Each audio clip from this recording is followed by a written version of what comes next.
Habitamos el mundo. Llegan los crossovers de aniversario. Las y los conductores de nuestra programación Se mezclan Se encuentran y transforman sus perspectivas para explorar el mundo desde otros lentes. Mucho la noche se puede vivir. Puede ser en sentido social. Son seres sociales. sigue nuestra programación especial de aniversario y descubre ¿qué sucede cuando las fronteras entre programas desaparecen? Y las conversaciones cobran nuevas formas. Crossovers de aniversario. Formas de habitar el mundo.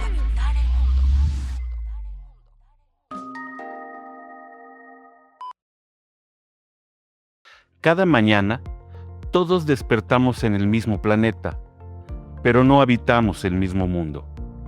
Algunos, desde la ciencia, lo descubren con los datos y la observación. Otros, desde la vida cotidiana, la política y la economía. Desde la educación, nos hacemos preguntas en donde antes había certezas.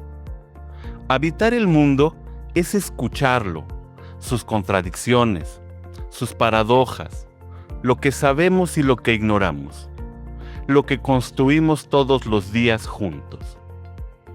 Casi 9 décadas tiene la Radio Universidad siendo el territorio privilegiado para esta actividad, el encuentro de voces, donde una noticia se encuentra con una canción, donde la información es narrada como una historia. Hoy nos preguntamos, ¿cómo es que la tecnología ha modificado y condicionado las nuevas condiciones en las que vivimos? ¿Cómo nos pensamos actualmente? Y para ello me encuentro en una mesa con 3 grandes universitarios que tienen mucho que decir. La maestra Rosalba Medina, la maestra Adriana Ochoa y mi amigo Alejandro Cepeda, en el cual hablaremos sobre cómo es que la tecnología ha modificado el quehacer humano, cómo es que existen nuevas profesiones, otras tienden a desaparecer y algunas se modifican. Muchas gracias por escucharnos por el 88.5 de FM de Radio Universidad, por el 91.9 de FM en Matehuala, por el 1190 de AM y por el canal de YouTube de Radio Universidad. Y bueno, comencemos la charla. Maestra Adriana, desde el periodismo, ¿cómo ha afectado la tecnología el oficio del periodismo? ¿En dónde tenemos que poner atención? La ha afectado y la seguirá afectando, de maneras que los propios periodistas a veces no percibimos.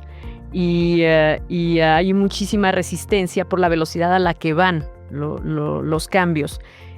Simplemente el pasado 16 de junio, el Reuters Institute lanzó los resultados de una encuesta que hace cada año con respecto del estado del periodismo digital en el mundo. Tiene un par de décadas haciéndola. Y habla de que en esta edición es la primera vez que el consumo informativo a través de plataformas digitales rebasa a los propios medios web. Imagínate, los periódicos de papel y las revistas de papel apenas andan lidiando con cómo hacer rentable las ediciones en digital en web, y ya tiene un competidor fuerte, sobre todo soportado, hacia dónde va a ir soportado en la IA, que le quita atención, al famoso mercado de la atención, y que va a tener que lidiar con eso y transformar e invertir también en plataformas y en manejos a través de IA, porque son los creadores de contenido más los motores de búsqueda los que le están quitando eso. O sea, lo que estamos viendo es un cambio absoluto en la forma en cómo la gente consume noticias, y estos espacios en donde son muy importantes porque enriquecen o empobrecen según la calidad de lo que se publique, y más si, por ejemplo, es deepfake, es falso, o no está soportado, o no fue tratado de manera profesional como con los periodistas. enriquece o empobrece el nivel de la conversación pública. Claro, fíjate qué interesante lo que dices, porque aunque los canales de difusión, el periódico impreso, luego radiofónico y luego a través de periódicos digitales, y ha cambiado y ahora ya hay personas que reportean, por decirlo así, o que informan, el oficio del periodismo sigue estando ahí. Y creo que eso es muy importante, ¿no? Sigue estando ahí. Tienes una explosión en cuanto al mercado de atención que te digo. El mercado es volátil, se volvió volátil. Estar lidiando con eso. Entonces el periodista tiene que volverse también mercadóloga o mercadólogo. Tiene que volverse también alguien que le entienda a cómo funcionan los algoritmos, porque tienes que hacer eso. O sea, no hacia dónde circulan. Pero también tenemos una explosión de noticias falsas, de tratamientos inadecuados, de gente que se queja por cuestiones de odio. Y eso es porque hay creadores de contenido que no tienen el rigor, ni la formación, ni la profesión de periodistas. Y por lo tanto, pues ellos obedecen a otro tipo de pulsiones y no a la de profesión de periodista.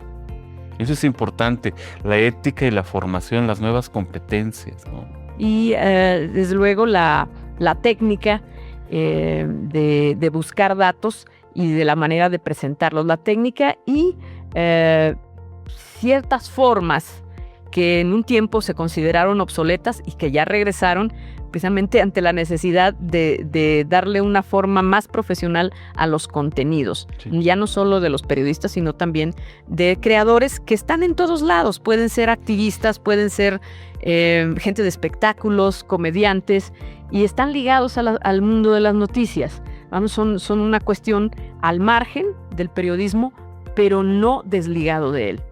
Justo en este programa de Crossover, y lo mencionas mi padre, ¿cómo es que aquel oficio del periodista que era de mucho respeto, ahora se vincula al stand-up y a la comedia? Sí. Para generar un nuevo espacio que no existía y que era hasta impensable, ¿no? La sátira siempre ha tenido un espacio. El espacio en la crítica y en las conversaciones públicas y en el periodismo. Pero ahora con más razón, gente que busca, y esto fue lo que permitió la tecnología, esta explosión. La tecnología permitió sacar voces que de otra manera hubieran tenido que esperar a que una empresa los reclutara y los llevara y los impulsara.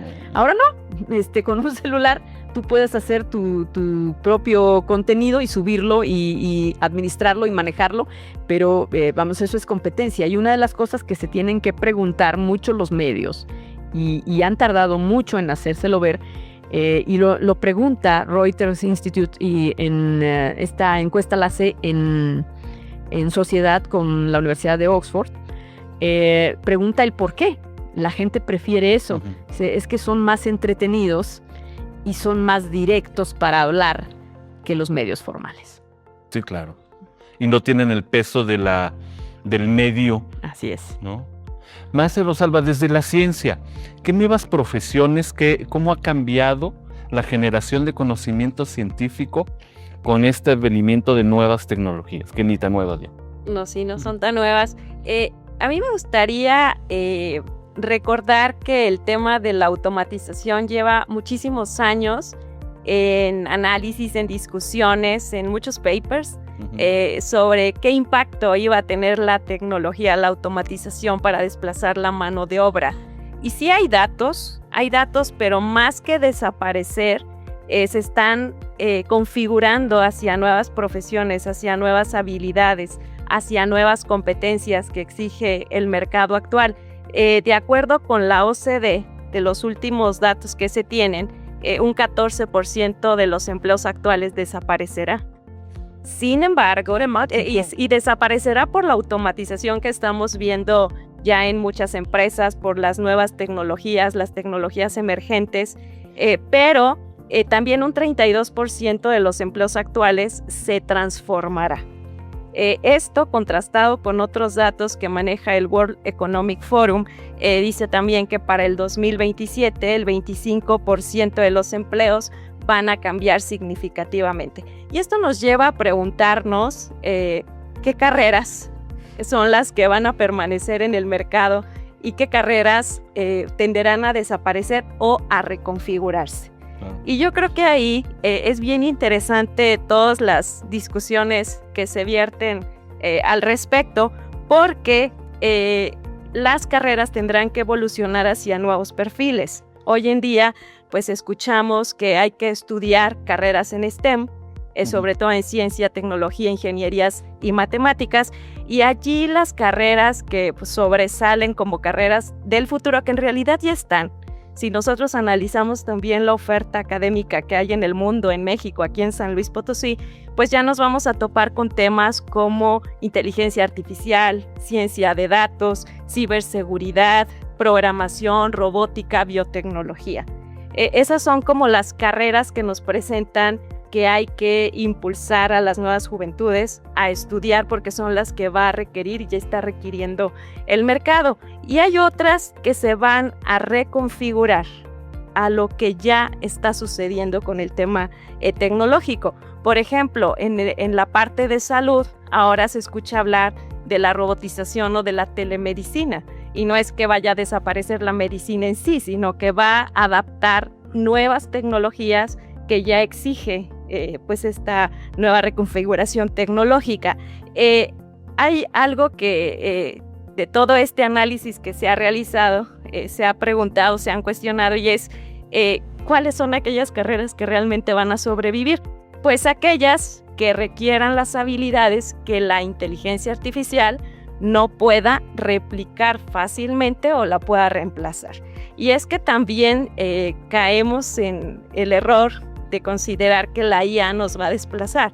La IA no nos va a desplazar. La IA necesita detrás al capital humano, al ser humano, al que toma decisiones, al que razona. La IA lo que hace, y lo decía ahorita la maestra Adriana, pues al final son datos. Y son datos que todos debemos de aprender a manejar esas nuevas tecnologías desde el ámbito que nos competa, pero que las nuevas generaciones pues van a tener que manejar de otra manera muy distinta.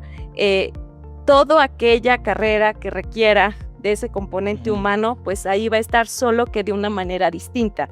Por ejemplo, en el tema, y por ahí pueden encontrar mucho en la literatura, en el tema de leyes, pues dicen, bueno, si ya se le ingresa toda la información a la inteligencia artificial, quizás hasta nos resuelva un juicio con todos los aspectos que se le podrían ir a un humano analizando toda la normatividad legal.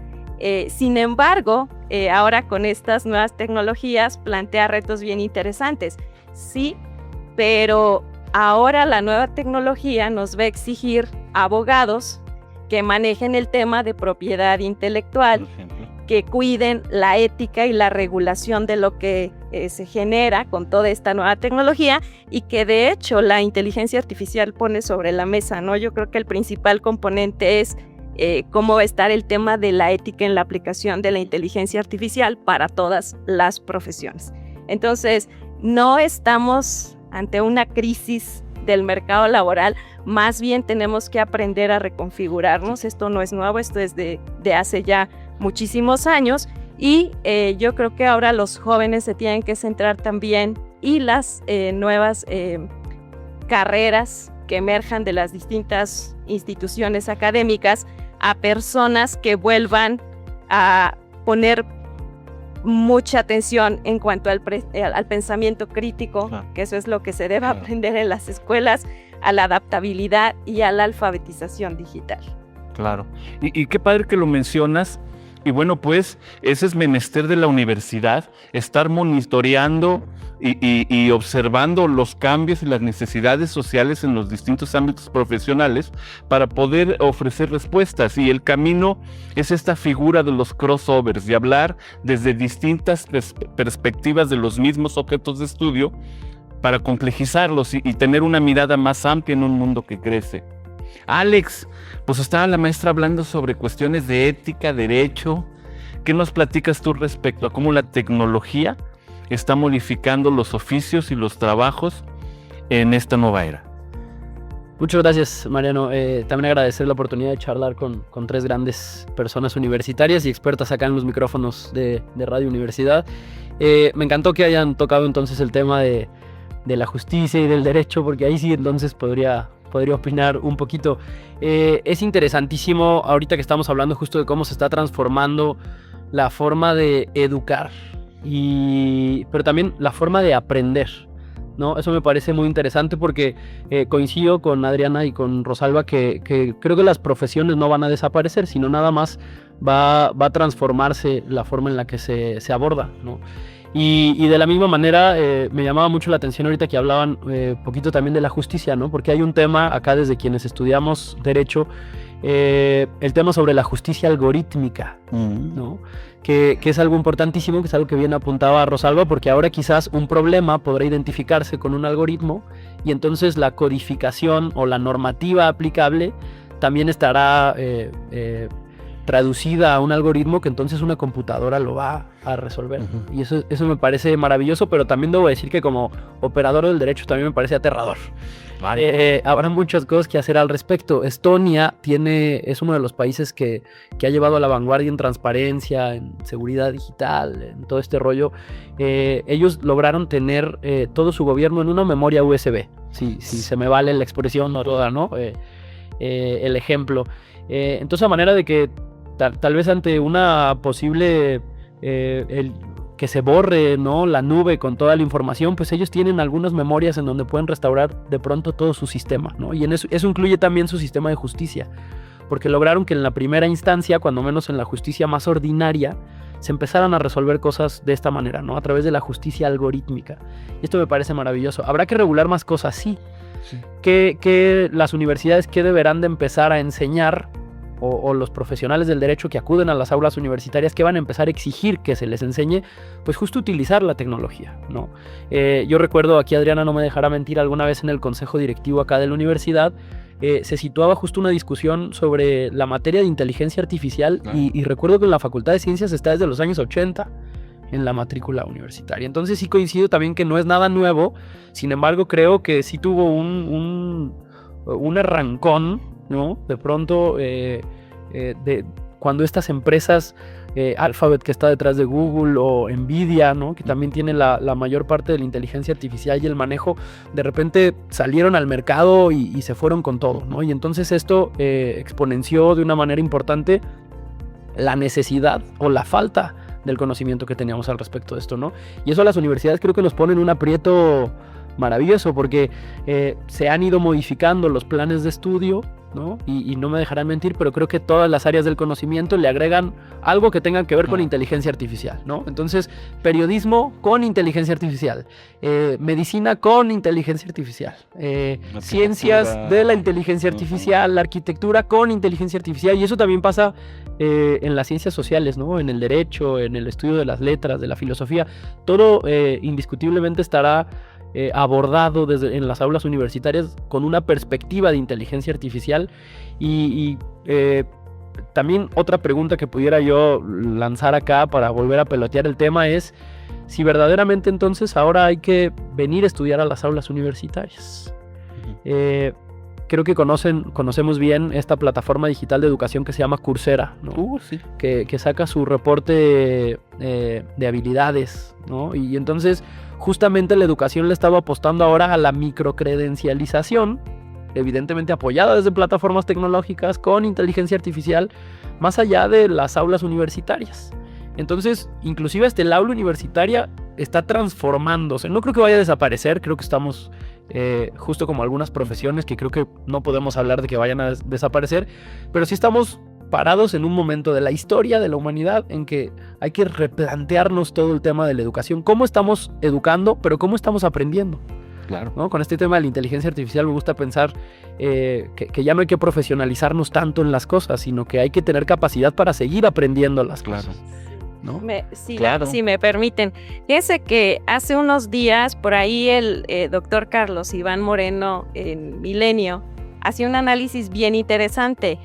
Actualmente pues están graduando muchos jóvenes en distintas universidades y hacía referencia a las graduaciones que están realizándose en Estados Unidos de universidades y ponía el ejemplo de Arizona.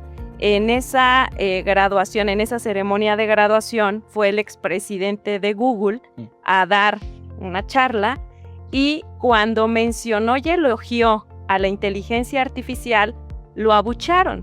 Lo abucharon los estudiantes porque ya relacionan la inteligencia artificial como una amenaza al momento de buscar empleos. Y es que de cada 10 graduados de distintas universidades, pues solo 6 encuentran un trabajo. El otro 4% no lo encuentra de manera sencilla. Y en ese sentido, él hace un análisis que me pareció muy interesante, con relación a lo que comentas. Él decía, esto que está sucediendo ya en Estados Unidos, cuando los jóvenes se confrontan con la inteligencia artificial, solo pone en evidencia la crisis por la que pasa la educación en todo el mundo. Y es que hemos caído en cuestiones de entrenamiento y hemos olvidado realmente la base de la educación, que es el pensamiento crítico. Entonces sí se necesita una reconfiguración de todo el sistema educativo, de no confundir con únicamente competencias, de no confundir únicamente con entrenamiento. O sea, esa parte educativa, la base sólida, pues no debe desaparecer. Es más bien cómo reconfiguras ese sistema educativo, esos modelos en todo el mundo, de tal manera que no pase esa situación. Entonces sí plantea grandes retos para los sistemas educativos, porque valdría la pena preguntarnos, ¿y todo se va a solucionar con nuevas carreras del futuro? ¿O qué va a pasar? Fíjate, es bien interesante esto que dices de esta reconfiguración desde la educación, porque la educación empieza en la casa. Ya cuando llegas a la escuela tú ya sabes hablar, ya hay una forma de comportarse ante el mundo.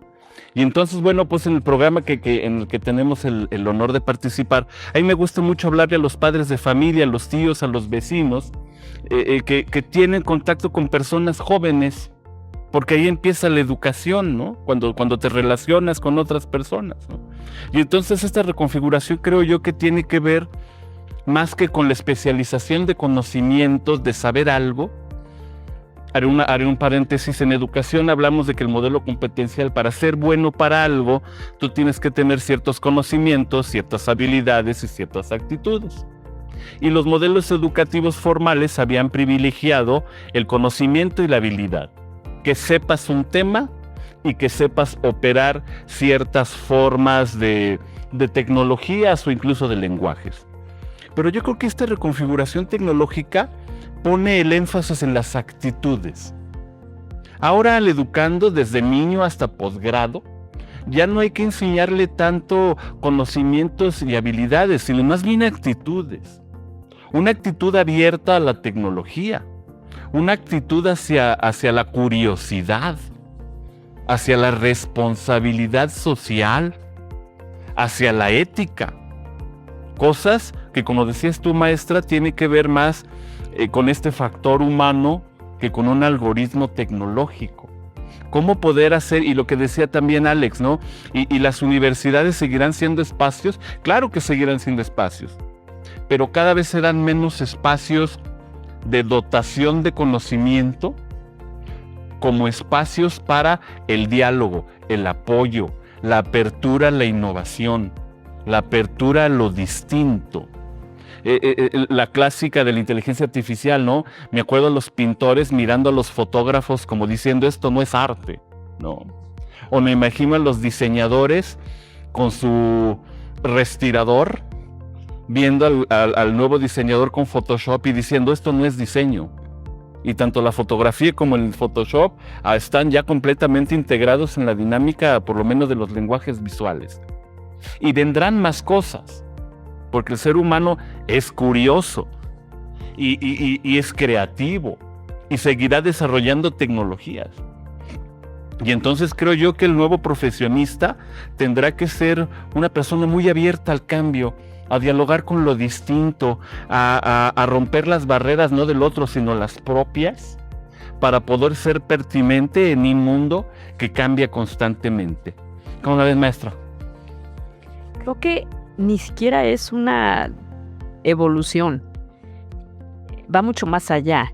Y creo que ya tampoco es una crisis, es una mutación completa. Y la capacidad de adaptación tanto del sector educativo como de todos los espacios profesionales en donde toca la tecnología, creo que va más lenta.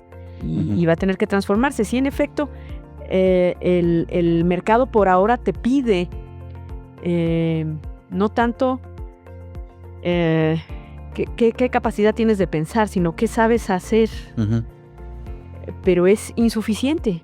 Y si bien hay que darle competencias por empleabilidad al egresado, también es mucho más importante, por empleabilidad a más largo plazo, tendrá que ser alguien con capacidad de aportar más allá que de operar un sistema que se va a agotar rápido. Las tecnologías tienen hasta caducidad programada y hay que pensar en que un egresado y un profesionista en un área tendrá que ir mucho más allá que aquello y tampoco perder de vista el lado de la vocación.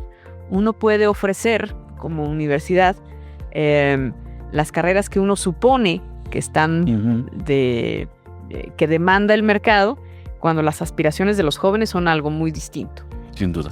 Entonces Sin duda. Es otro reto. Es otro reto. Y uno de los grandes retos que tiene que ver también como consecuencia de la tecnología, y ahora nos lo demanda, y lo hemos visto, bueno, en la universidad, y a veces tenemos que lidiar con ello, que el estudiante a veces es poco tolerante al fracaso. Bastante. Y entonces, esa es una habilidad profesional que tenemos que enseñar en las universidades, ya no del futuro, sino del presente. ¿Cómo es que las nuevas tecnologías necesariamente no le vas a saber cuando te acaban de llegar? Pero que tienes que tener la actitud para avanzar sobre ellas y entonces vencer este miedo al fracaso, esta intolerancia al fracaso, ¿no? Como una de las actividades o habilidades, ¿no? Bueno, pues regresamos en un momento para continuar con esta charla. Muchas gracias por hacer este espacio posible. Crossovers de aniversario. Formas de habitar el mundo. Continuamos. Las vocaciones son una cuestión que no prevés muchas veces. Tú puedes ver, hay también una encuesta mundial, la última la publicaron el año pasado, de qué quieren ser. Y hubo, por ejemplo, una cosa bien curiosa en varios países de primer mundo, de chicos que querían ser influencers. Habían dejado toda la parte y creo que en algunos países eso se sigue dando. El año pasado ya medio varió. En México todavía, y aquel chino se podrá sentir afortunado o dependiendo de cómo se sienta presionado por la competencia, pero las aspiraciones fueron más por el lado de la abogacía. ¿Con qué miden esto? A través de Google Research, que en las cuestiones de búsqueda, que es a donde se meten más los jóvenes y qué es lo que están buscando. Pero te sorprendería cosas como que en Italia el año pasado la profesión más buscada era la de entrenador de gimnasio. Bueno, ¿sí? En Ucrania, con todas las broncas que tienen, una guerra encima, barista. Hay unas un poco más, ¿cómo te podría decir? Como regulares, como en Suecia, que quieren ser arquitectos, o en Noruega, que quieren ser médicos, o en España, Francia, abogados, igual que en México. Y hay otras un poco, pues, raras, porque, por ejemplo, Bulgaria, por ahí creo, la primera aspiración era ser policía, cuando que en México batallamos con eso. Sí, claro. No hay tantos que estén muriéndose por ser. Entonces, también habría que compaginar lo que las nuevas generaciones quieren ser con que las universidades demos la formación y las competencias que se necesitan. En todas esas nuevas profesiones seguramente habrá tecnología que las traspase. Súper interesante lo que comenta, maestra, porque de las que señaló, realmente podríamos decir ninguna requeriría en principio la inteligencia artificial. Simplemente es lo que los jóvenes quieren ser y lo que el mercado demanda. Y luego si acudimos a las empresas, la semana pasada me reuní con algunos empresarios, cámaras empresariales, y me decían, es que la educación va por un lado y las empresas requerimos otras habilidades. Sí. Y no hay un equilibrio entre lo que se está formando aquí en San Luis Potosí y lo que el mercado requiere. Y gran tema de ello es los planes de estudio, lo difícil que es cambiarlos o obtener una nueva carrera, que es la que requiera la industria. Y si cruzamos eso, me parece sumamente interesante con esa encuesta, porque realmente los jóvenes quizá quieran otra cosa. Y de allí aún más me cuestiono lo que está pasando entonces en Estados Unidos con este abucheo a la inteligencia artificial, ¿no? Porque ya lo ven como una amenaza. Entonces sí habría que analizar qué es lo que se debe reconfigurar también en el ámbito educativo desde pues la nueva universidad o una universidad que debe mutar hacia esos planes de estudio y ver de qué manera pues podemos llegar a equilibrarlas. Y creo yo que también tenemos que cambiar las preguntas. Creo que ya no solo se trata de preguntarle al muchacho qué quiere ser, sino también preguntarle qué problemas te gustaría solucionar y que te pagaran por ello. Es que aquí, perdón que te interrumpa, aquí me gustaría replantear un poquito, porque justo en el aula me gusta compartir con mis estudiantes, parafraseando a Paulo Freire, los profesores estamos contestando preguntas que los alumnos nunca hicieron. Por ejemplo. Muy bien. Eso me parece Por ejemplo. muy interesante. Entonces creo que es una oportunidad de también mutar la educación y volverla un poquito más deliberativa. Claro. Es decir, que ya no vengas a la universidad a lo que yo te quiero enseñar, sino justo Lo el que debate que tienes tengamos que teniendo saber. ahorita. ¿Qué es lo que tú quieres aprender, ¿no?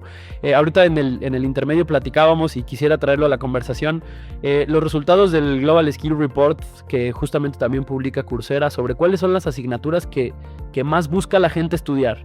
Y como es autogestivo, pues podemos darle como el punto a favor de la credibilidad, ¿no? Y de la autenticidad, porque es lo que los estudiantes por sí mismos se meten a estudiar. Y la primera es un curso que da la Universidad de Yale, y es la ciencia del bienestar. Tiene 4.8 millones de personas inscritas.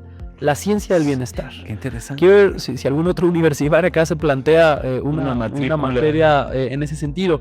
Y la segunda, con 3.9 millones de inscritos, es aprendiendo a aprender. Claro, ¿Se entiende? claro. Sí. ¿No? Acá en el panorama, en esta latitud, en México en particular, la Universidad Nacional Autónoma de México tiene el récord de la materia con más inscritos, con más personas inscritas. 378,206 personas están estudiando contabilidad para no contadores. Habilidades transversales, carajo. ¿No? Te habla del campo de distintas necesidades, ¿no?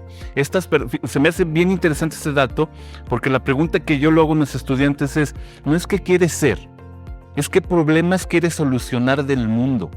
Y cuando me dices ese dato de que la mayor parte de las personas quieren solucionar problemas respecto al bienestar, creo que hay una luz de esperanza, porque hay una generación que quiere ayudar a otro a vivir bien. Creo que hay una generación de personas que quieren aprender a aprender porque creen que ese es un problema que hay que solucionar. Lo de los contadores me alarma un poco más, ¿no? Pero vaya, pues es obvio que el desarrollo...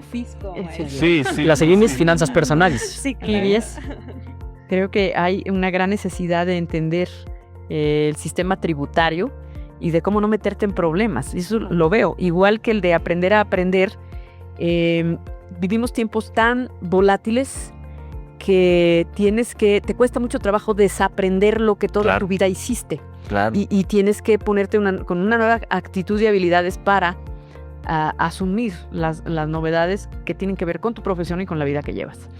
Claro, y el pensamiento interdisciplinario. Antes, bueno, por los abogados con los abogados, los arquitectos con los arquitectos, y ya no es suficiente. Ahora hay que hablar los distintos idiomas de la arquitectura para el derecho, del derecho para la medicina, de la medicina para la comunicación, porque todo está interrelacionado.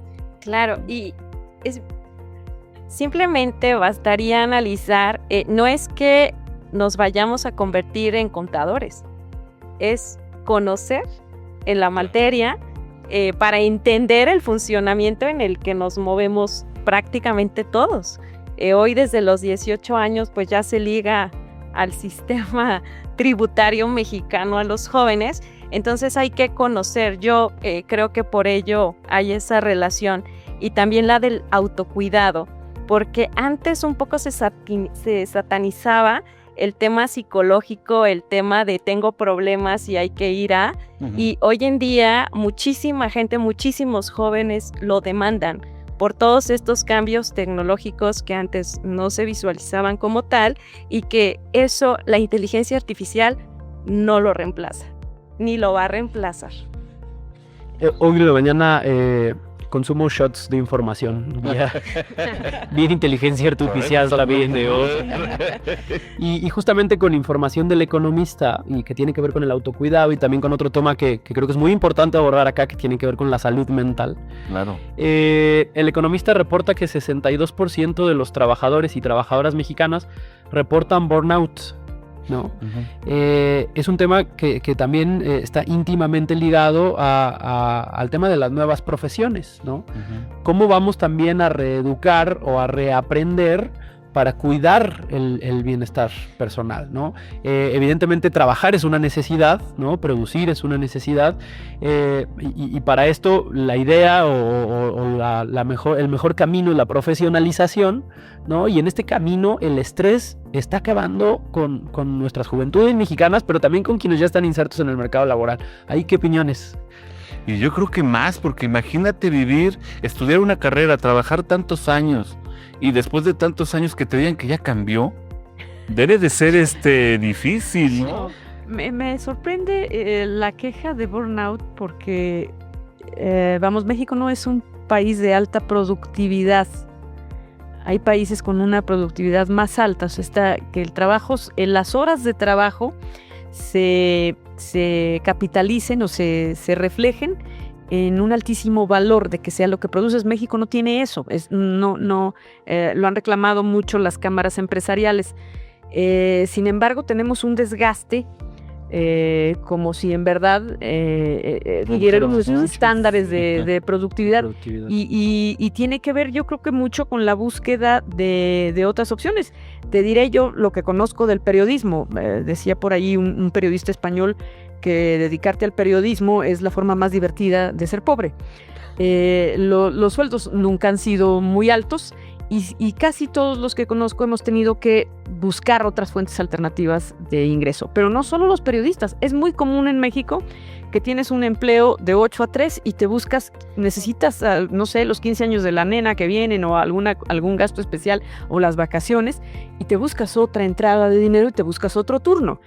Tiene mucho que ver con eso, sobre todo en ciudades grandes como la Ciudad de México, Monterrey y Guadalajara, que la gente tiene más de un empleo para poder dar con el nivel de vida que busca para su familia. Sí, fíjense que ahí también influye mucho que, de acuerdo a las estadísticas a nivel mundial, México es uno de los países en los que la gente le dedica muchas horas a trabajar.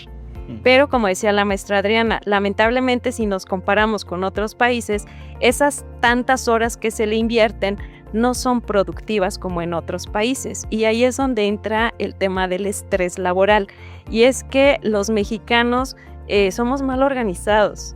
Si no organizamos de manera adecuada el tiempo que laboramos en los distintos espacios, y ahí incluso hay también análisis donde se vincula ese interés de permanecer en el espacio para que te vean trabajando aunque no seas productivo. Entonces, hay que analizar también las condiciones laborales en los distintos espacios para ver ese tema de productividad, pero sí está altamente documentado que aquí le buscamos invertirle muchas horas, pero no las horas efectivas de trabajo que realmente se requerirían. Y eso pasa incluso en las empresas. Es de me voy al final para que me vean que me voy tarde, o llego temprano para que me vean que llego temprano, pero eso no se refleja en la productividad que se demanda. Y ahí hay nuevos problemas, ahí hay nuevos problemas que demandan solucionadores profesionales, ¿no? Y me gusta mucho lo que decías, Adrián, en el caso del periodismo. Yo siento cierta admiración por ellos. ¿Por qué? Porque todos los días tiene que convivir con personas distintas que te dan informaciones distintas, y hay que dotarle de sentido con la información de lo que sucedió ayer, la semana pasada y hace 5 años. Y eso hace que tu cerebro necesariamente esté activo y esté vivo. a diferencia de otras profesiones que son mucho más repetitivas. Y regreso, yo vengo hablando desde la comunicación, es mi tara de clase, que tiene que ver con que yo creo que la educación del futuro y aprender a utilizar la tecnología tiene que ver con la capacidad que tengamos de conversar con otras personas, de hacer crossovers con personas distintas que amplíen nuestro rango de lo visible para también ampliar nuestro rango de posibilidad de inserción en estos sistemas productivos, ¿no? ¿Cómo la ves, Alex? Creo que hay muchas cosas que nos tenemos que estar repreguntando, ¿no? Constantemente. Y me quedo con lo que decías de la necesidad de los crossovers, ¿no? Hasta dónde, estaba justo ahorita mientras nos interpelabas pensando en hasta dónde pudiéramos crear una nueva forma de enseñar en las universidades, ¿no? De manera que tengamos una red de asignaturas en donde cada quien puede ir construyendo en la manera que quiera y no precisamente conseguir un título universitario, sino diferentes certificaciones en habilidades diferentes, ¿no? Entonces, extender una malla curricular con todas las asignaturas que se enseñan en la universidad y a manera que la estudiante pueda ir escogiendo, bueno, ahorita necesito justamente centrarme en un poquito de marketing para mi emprendimiento, ¿no? Sin embargo, mi emprendimiento tiene que ver con cuestiones de la salud, ¿no? O precisamente quizás a lo mejor estoy emprendiendo en un gimnasio, ¿no? Como esto que comentaba Adrián hace ratito, ¿no? Entonces necesito certificaciones sobre salud física, movilidad corporal. Entonces, empezar no ser egresado de la Facultad de Medicina, no ser egresado de la Facultad de Ingeniería, sino ser egresado de la Universidad Autónoma de San Luis Potosí, con la posibilidad de irme profesionalizando como yo vaya queriendo, ¿no? ¿A cuántas personas no les ha pasado? Justo algo que también comentabas hace rato, que comenzamos a estudiar algo y luego nos cambia la forma en la que tenemos que aplicarlo, ¿no? En Derecho pasa, estás estudiando la Constitución y de repente te la cambian completa, ¿no? Y tú te la aprendiste el lenguaje. Entonces hay que cambiar otra vez, ¿no? Pero eso se me hace un tanto también cuestionable, ¿no?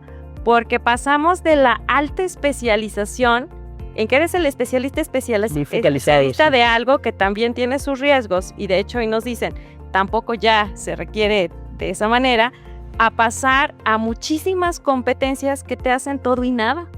Y al final la discusión es que vas a requerir tener un conocimiento base, y lo demás es conocimiento que te ayuda y que te hace...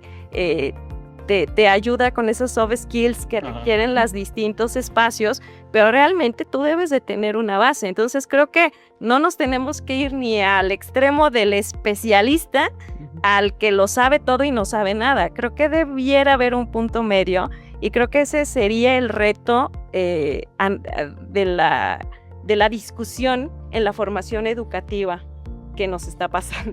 Sin duda, y es un reto bien importante, creo, y me gusta cómo lo tomas porque entonces ya le estamos caminando hacia el rumbo de la filosofía. ¿Eres todo y nada? Depende desde donde lo veas. Por supuesto. Porque decían de comunicación, ¿no? ¿Eh? Eso decían de comunicación. Claro. Esa carrera es una de las más... Claro. A mí me gusta más bien hablar de transversalidad, que es ahora como los técnicos educativos lo mencionan, pero hay un personaje que a mí me encanta, porque refleja mucho de eso, y es otra etapa de mutación de la humanidad, de la Edad Media a otra etapa, la era renacentista, y por eso llaman, ya recibiste una educación renacentista cuando tienes muchas competencias y están vinculadas unas con otras.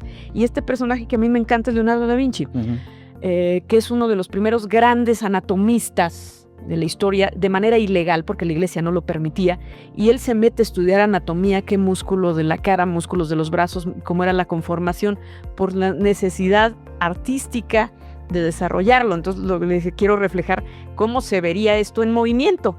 Igual los vuelos de los pájaros, total, acaba por esta curiosidad de entender el vuelo de los pájaros, de entender cuestiones de física, acaba diseñando las bases del armamento moderno, de las guerras, o sea, el helicóptero, el submarino, los carros de guerra, cosas de los puentes portátiles. Es más, hizo uno para ganar una batalla para uno de sus patrocinadores. Entonces sí, era una curiosidad que lo llevaba a entender procesos para sumarlos a su formación como artista.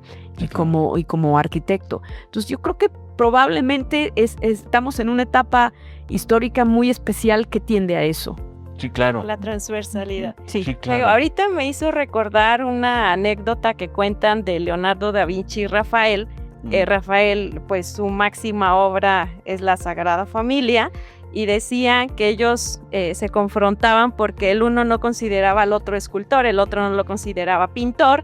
Por ahí tuvieron varias confrontaciones y al final pues se hacían como de esas habilidades y competencias de manera que nadie se enterara, y dice, ahí está en los análisis, que Rafael logró esculpir la Sagrada Familia gracias a que también disecaba los cuerpos y analizaba la anatomía humana. Por eso es tan perfecta la obra máxima de la belleza. Y vemos de esas competencias desde la antigüedad, ¿no? Sí, ¿Qué claro. época? Y que había que buscarlas. Y que había que buscar. A escondidas, porque no eran algo fáciles de tener. Sí, me gusta el concepto de que es transversal. Hoy los problemas se resuelven con competencias transversales en la que cada uno aporta su conocimiento base y aporta todas sus competencias, pero al final lo resuelven con esa transversalidad de conocimiento. Sí, eso es muy bueno. Y eso es lo que hablábamos de nuestra carrera. Con nuestra carrera, y bueno, porque estudiamos lo mismo y en efecto nos hablaban los todólogos, porque decían que sabíamos de todo, pero no sabíamos de nada. Y caíamos en este dilema filosófico. El ser. ¿Soy para un sistema productivo o soy para mí? Porque a lo mejor no soy arquitecto y no tengo el título, pero soy feliz. Ahora, regresando a Miguel Ángel. Miguel Ángel tenía ciertamente resueltas sus necesidades materiales. No tenía que chambear. Algunos otros que sí tenemos que chambear, entonces tenemos que ser alguien en la sociedad y tener un título, o tener un grado, o tener una especialización para poder ser. Pero no necesariamente es lo que somos. Y lo que hablas de Coursera son personas jóvenes, quiero pensar, porque habría que hacer ese trazado por edad, Claro. que se están autoconstruyendo. Yo no tengo título de abogado, pero mi gimnasio, ahí te enseño a alimentarte, te doy clases de estética, te llevas hasta fotografía y llevas ciertas cosas para que salgas muy bien en las selfies. Y la gente llega y no tengo un título universitario. Y entonces tengo resueltas ciertas necesidades materiales y aparte soy lo que yo quiero ser. Ser dueño de un negocio en donde va la gente a echar pesas. ¿Por qué? Porque me gusta y ya.